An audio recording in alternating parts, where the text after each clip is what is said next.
I think for those of us in the minority, this whole budget process is really quite frustrating.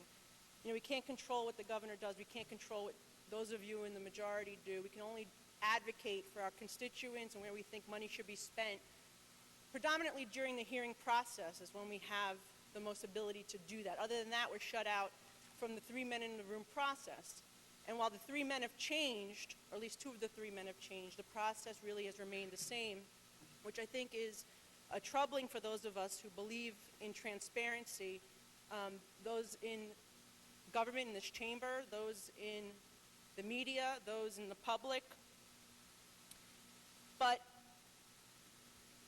I think one thing that needs to be done is that we got to stop injecting policy in the budget.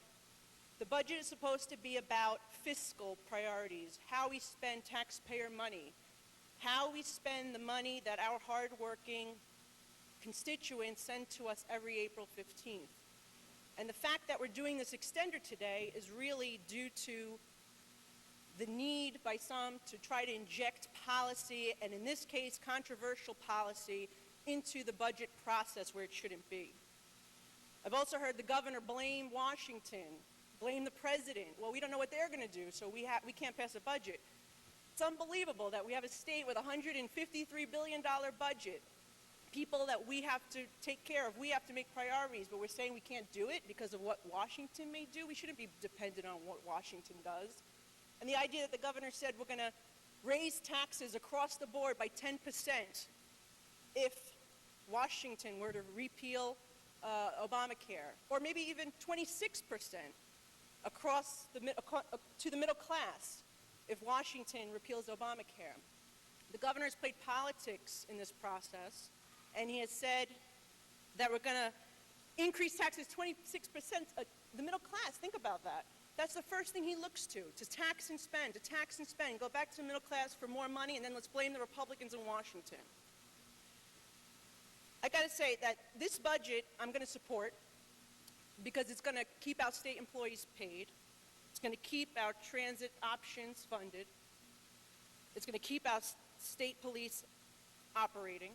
It's going to keep our veterans receiving the counseling that they need, the senior centers open, drug treatment that's so critical. But most importantly, it contains the money for the seawall on Staten Island, which runs along my whole district. It's one of the most important infrastructure projects in my district, and we have to keep it on time and on schedule. I cannot let my constituents down, and I'm going to vote for it.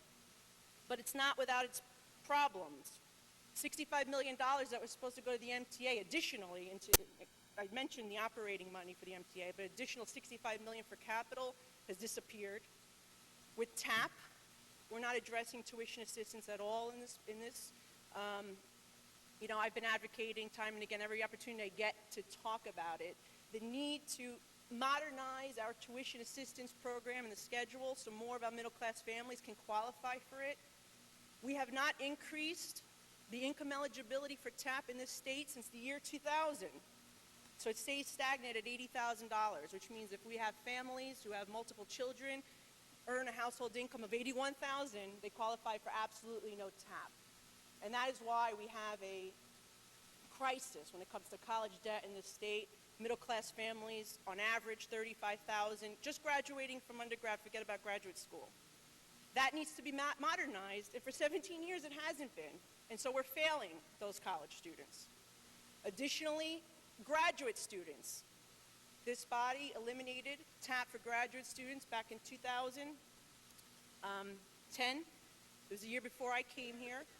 The state at the time had a $13 billion deficit, and I can understand that at the time it's what needed to be done.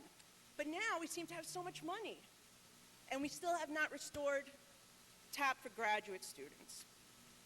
And lastly, one last thing I'd like to point out is the way that we're borrowing money in this bill.